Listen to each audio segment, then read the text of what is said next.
Halo sahabat bisnis, apa kabar? Kita berjumpa lagi dalam acara Business Talk. Hari ini kita sudah hadir tamu kita yaitu Bapak Dr. Ali Maksun Atmo M. Biomed. Beliau adalah Ketua Umum KRIS, Komite Ekonomi Rakyat Indonesia, serta Ketua Umum Asosiasi Pedagang Kaki Lima Indonesia. Dan beliau juga praktisi dan pengamat usaha mikro, kecil, dan menengah. Apa kabar Pak Dr. Ali? Alhamdulillah, baik, sehat Mas Tito. Gimana kabar? Baik dokter. Ya. Kita sudah mulai tahun baru nih, Ya, Dr. Ali. Selamat tahun baru. Selamat tahun baru ya dok. Bahwa hari ini kita tidak berbincang-bincang tentang kesehatan dok, karena dokter alinya di UMKM juga, jadi kita bicara sedikit agak global atau makro, yaitu mengenai 100 hari kabinet Prabowo Gibran atau menjelang 100 hari kabinet Prabowo Gibran. Selama ini seperti kita ketahui bahwa Prabowo Gibran dilantik tanggal 20 Oktober 2024 yang lalu, yang sekarang menginjak masa mendekati 100 hari pertama. Setelah beliau dilantik, Bapak Presiden Prabowo dan Wakil Presiden Gibran Raka Buming Raka ini sudah langsung tancap gas, yaitu adalah mengeluarkan kepres tentang penghapusan utang UMKM dalam beberapa hari, dan kemudian disusul dengan kiprah beliau ke berbagai wilayah, khususnya adalah persiapan ketahanan pangan dan energi, serta beliau di awal tahun baru adalah mengerem nih ceritanya. Sebetulnya menaikkan 12%, tetapi di satu sisi Bapak Presiden memberikan stimulus kepada bahan-bahan pokok yang sangat mendasar terhadap rakyat, itu tidak dinaikkan PPN-nya dok. Ya. Menurut Dr. Ali, kira-kira 100 hari ini apakah masa yang sudah cukup hebat atau normal, atau mungkin ada sesuatu yang harus ditambahkan dok? Ya, yang pertama 20 Oktober 2024 di hadapan Majelis Permusyawaratan Rakyat RI, pidato perdana Presiden Prabowo Subianto sungguh sangat memberikan sebuah harapan besar terhadap masa depan Indonesia 5 tahun ke depan. Beliau menyatakan bahwa pemimpin, presiden, dan elit politik itu untuk rakyat, Mas Harto. Ya. Bukan untuk diri sendiri, bukan untuk keluarga, juga bukan untuk elit politik atau elit bangsa. Yang kedua, Presiden Prabowo juga mengingatkan, bahkan ini diulang-ulang di berbagai kesempatan, jangan ambil uang rakyat, jangan menyalahgunakan kewenangan, dan pagari rapat-rapat. Jangan sampai terjadi kebocoran. Kekayaan Indonesia yang sangat melimpah ini semuanya harus dikelola untuk kesejahteraan rakyat, sehingga capaian masyarakat adil dan makmur itu bisa tergapai di negeri ini. Itu yang pertama, Pak Harto. Sebuah harapan besar ketika Presiden menyampaikan pidato perdana di hadapan MPR. Yang kedua, ya Pak Harto, 15 hari Prabowo dilantik menjadi Presiden RI ke-8, langsung menandatangani menerbitkan peraturan pemerintah PP nomor 47 2024 tanggal 15 November yang lalu tentang penghapusan utang 1 juta usaha mikro kecil menengah sektor pertanian, perkebunan, perikanan, kelautan, dan kemaritiman, serta UMKM yang lain dengan nilai kurang lebih 14 triliun. Saya tidak melihat besaran yang dihapus oleh PP 47 2024, namun ini adalah wujud konkret nyata keperbiakan Prabowo Subianto sebagai presiden menghadirkan negara secara totalitas, fokus kepada pedagang kaki lima dan usaha mikro kecil menengah di Indonesia. Ini merupakan sebuah awalan terbaik dan kami berharap bisa terjaga secara kontinu 5 tahun ke depan. Kenapa? Karena Indonesia 2030 wajib sukses menjemput puncak bonus demografi. Syaratnya adalah ada 100 juta PKL dan usaha mikro kecil menengah yang kompetitif dan unggul. Oleh karena itu, kebijakan PP 47 2024 merupakan sebuah titik tolak kebangkitan PKL dan UMKM Indonesia, sukseskan Indonesia menjemput puncak bonus demografi. Namun Pak Tito, saya hanya memberikan masukan kepada Presiden Prabowo Subianto. PP 47 2024 ini cakupannya harus diperluas. Karena pada dasarnya 3 tahun pandemi COVID-19 itu melumpuhkan usaha mikro kecil menengah, khususnya di sektor perdagangan. Hampir semuanya terkena namanya kemacetan utang atau strict OJK atau BI checking-nya positif. Oleh karena itu saya minta kepada Presiden PP 47 2024 diperluas cakupannya bukan hanya di sektor ketahanan pangan sehingga di sektor perdagangan bisa menikmati. Kemudian yang kedua, saya hanya menyaksikan beberapa event atau beberapa kali Menteri UMKM, Saudara Maman Abdurrahman, terkait dengan realisasi PP 47 2024 ini, yang terakhir di Indonesia Forum Metro TV. Pak Menterinya saja masih bingung, Pak Arto, terkait dengan kriteria persyaratan UMKM mana saja yang bisa mendapatkan penghapusan utang PP 47 2024. Demikian pula apa yang disampaikan oleh sejawat saya, Ketua Umum Akun Mandiri, UMKM Akun Mandiri. Dari sekian ribu anggotanya tidak satu pun mendapatkan.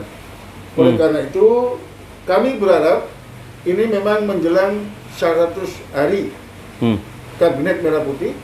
Kami berharap para Menteri Kabinet Merah Putih harus hakul yakin, harus berpijak pada keyakinan dirinya sesuai dengan tupoksi yang diberikan Presiden Prabowo Subianto, berikan kepastian kepada rakyat, kepada ekonomi rakyat, kepada UMKM, juga berikan sebuah clear, informasi yang clear bahwa siapa saja yang bisa mendapatkan penghapusan utang 1 juta UMKM ini. Itu yang kedua, Pak Arto. Kemudian yang ketiga, kita juga merasa angkat topi sama Prabowo Subianto. Ketika tanggal 21 Oktober 2024 Menteri Kabinet Merah Putih dilantik, swasembada pangan dibebankan kepada Menteri Pertanian adalah 4 tahun. Artinya tahun 2028. Namun ketika Presiden Prabowo pulang dari kunjungan ke luar negeri, khususnya di forum G20, target ini diturunkan menjadi tahun 2027. Saya hakul yakin swasembada pangan itu artinya, Pak Tito, Indonesia mampu mewujudkan ketahanan pangan, semuanya berasal dari produk dalam negeri. Tidak boleh 1 kilogram pun itu diimpor. Saya hakul yakin ini bisa diraih oleh Presiden Prabowo Subianto asal satu, Prabowo Subianto tegak lurus untuk menegakkan hukum di masa pemerintahannya. Kemudian yang kedua, perintah Presiden itu menjadi titah yang wajib dijalankan oleh semua lembaga, kementerian, dan lembaga negara lain bersatu, bekerja sama, bersama-sama mewujudkan swasembada pangan 2027. Artinya, Pak Tito, peran dan fungsi badan urusan logistik Bulog itu harus dikembalikan menjadi Bulog era Kepres Presiden tahun 72.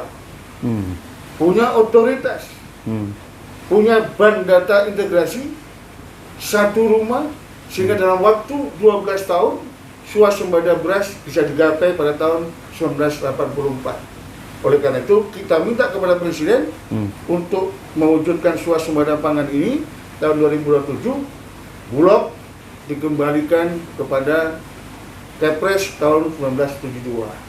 Dan saya yakin sepanjang perintah Presiden Prabowo Subianto dijalankan oleh seluruh kementerian dan lembaga, swasembada pangan ini akan digapai. Kenapa? Karena Indonesia ini Pak Harto sebenarnya adalah negeri yang sangat subur, sangat kaya gemar ripah dinawi. Kemudian yang ketiga Pak Harto, saya jujur, saya mengaturkan rasa hormat, bangga dan terima kasih kepada Presiden Prabowo Subianto ketika ada presiden buruk tentang PKL ST Sun Haji Magelang Jawa Tengah dengan tegas dan akhirnya putusan khusus Presiden Gus Miftah mengundurkan diri. Ini adalah wujud nyata pernyataan komitmen Presiden Prabowo lebih bangga, lebih hormat dan memuliakan berangkat kelima dan UMKM diwujudkan ketika ada presiden buruk PKL ST Sun Haji. Juga termasuk presiden di Boyolali, di Malang, di Jawa Timur dan berbagai daerah Indonesia, produksi susu dari peternak domestik dipakai untuk mandi masyarakat. Akhirnya Presiden Prabowo memerintahkan Menseknek Prasetyo Hadi untuk segera konsolidasi dengan Menteri Pertanian dan perusahaan pengolahan susu. Kesimpulannya Pak Tito, tata kelola susu di Indonesia dikembalikan pada Kepres sebelum era reformasi. Seluruh produk susu dari peternak dalam negeri wajib diserap. Setelah itu kebutuhan yang kurang baru impor. Yang kedua, perusahaan pengolahan susu wajib menyerap produk susu petani atau peternak Indonesia. Ini sebuah kabar yang sangat luar biasa. Kemudian yang ketiga Pak Harto, saya jujur kemarin saya sampaikan juga di Jawa Barat, perintah Presiden terhadap program unggulan makan bergizi gratis atau MBG yang dimulai tanggal 6 Januari 2025 ternyata dijalankan oleh seluruh pemerintah kabupaten kota dan provinsi. Jadi MBG sudah berlangsung untuk mencetak SDM Indonesia emas tahun 2040 untuk menghilangkan stunting sudah berlangsung. Walaupun Pak Tito APBN belum muncul, bahkan di berbagai kesempatan Pemprov, Pemkab, Pemko sudah mengalokasikan 11 dari APBD-nya untuk mensupport makan bergizi gratis. Yang ingin saya sampaikan Pak Tito adalah ketika Prabowo sebagai presiden, sebagai kepala negara dan kepala pemerintahan, unquote sebagai raja Indonesia, titahnya dijalankan oleh seluruh pejabat kementerian dan lembaga negara, dijalankan oleh gubernur, bupati, wali kota hingga kepala desa. Swasembada pangan, swasembada energi, makan bergizi gratis, dan menjemput puncak bonus demografi tahun 2030 mensyaratkan 100 juta UMKM yang kompetitif dan unggul. Saya yakin bisa diwujudkan oleh Presiden Prabowo. Syarat, kita Prabowo untuk pencegahan penyalahgunaan kewenangan, seluruh pejabat tidak boleh nyuri uang rakyat, uang negara. Kita Prabowo untuk mencegah kebocoran sumber daya yang dimiliki Indonesia yang sangat kaya. Kita Prabowo untuk menegakkan hukum setegak-tegaknya itu berjalan. Tidak boleh lagi ada kasus korupsi di sektor timah 300 triliun, dihukum hanya 6,5 tahun, mengembalikan uang negara 210 miliar, plus denda 1 miliar. Ini, mohon maaf Pak Tito, saya khawatir kalau perintah Presiden bahkan disampaikan di berbagai kesempatan dan diulang-ulang terkait dengan pencegahan dan pemberantasan korupsi di Indonesia tidak berjalan. Saya khawatir perintah Presiden untuk mencapai swasembada pangan, untuk keberhasilan MBG, swasembada energi, dan itu tidak dijalankan oleh yang lain. Sehingga cerita 100 hari, menjelang 100 hari ini, apa yang dijalankan oleh Presiden Prabowo sudah tepat di koridornya, berdiri tegak di atas kaki sendiri. On the track ya? On the track. Oh, yeah. Namun banyak menteri, banyak kepala badan, wakil menteri, wakil kepala badan masih belum memahami apa yang harus dilakukan, apa yang harus dijalani, karena Prabowo menginginkan dengan didadar tanggal 15 Oktober di Kertanegara, kemudian di Hambalang, kemudian di Gunung Tidar, keinginan Prabowo ini cuma satu, Pak Tito. Kabinet Merah Putih berlari super cepat, menjalankan tupoksinya. Indonesia harus mampu menjemput puncak bonus demografi, swasembada pangan, energi, serta menjadi transformasi menjadi negara maju 2045. Tapi kalau itu bisa dijalankan Prabowo tegak lurus, saya hakul yakin bisa digapai oleh Indonesia, Pak Tito. Iya, kita mampu menjemput Indonesia emas ya, 2045 ya. 45. Mudah-mudahan ini semuanya bisa terkabul, dokter. Amin. Khususnya untuk PKL sudah merasakan ya, sudah merasakan komitmen Presiden terhadap perlindungan PKL, apakah sudah dirasakan juga? Kami bersyukur dan terima kasih kepada Presiden Prabowo sudah memberikan bukti nyata untuk menghadirkan negara secara totalitas dan sungguh-sungguh kepada pedagang kaki lima dan UMKM Indonesia. Baik itu melalui PP 47 2004, kasus Presiden buruk PKL ST Sun Haji Magelang, serta peternak produk susu yang dipakai mandi di Boyolali maupun di Malang, Jawa Timur, Pak. Ya, sepertinya keberpihakan Presiden Prabowo dan Bapak Gibran Raka Buming Raka terhadap kesejahteraan rakyat kecil ini sungguh luar biasa ya. Betul, betul. Kira-kira apa harapan ke depan, Pak Dokter, untuk pemerintahan ini supaya kita punya sinergi antara di bawah sampai ke atas menjadi satu gerak langkah yang sama untuk kemakmuran rakyat Indonesia? Yang pertama, Pak Arto, Indonesia adil dan makmur, masyarakat kita sejahtera, sebagaimana pembukaan Undang-Undang 45, itu hanya bisa digapai ketika 65,4 juta pelaku UMKM itu mampu maju dan unggul, kompetitif, mandiri. Kenapa? Karena UMKM itu 97% atau 132 juta lapangan kerja diciptakan.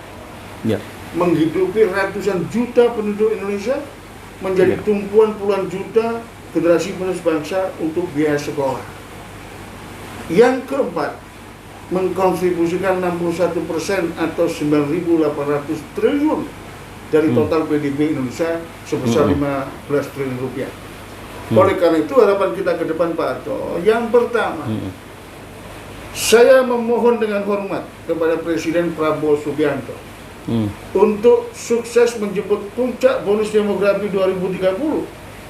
Itu ada syarat Indonesia harus punya 100 juta UMKM yang kompetitif dan unggul, yang hari ini 65,4 juta. Oleh karena itu Indonesia harus punya master plan. Ibaratnya begini, Pak Arto, hari ini 65,4 juta, 2029 harus jadi 100 juta. Bagaimana nih cara meraihnya?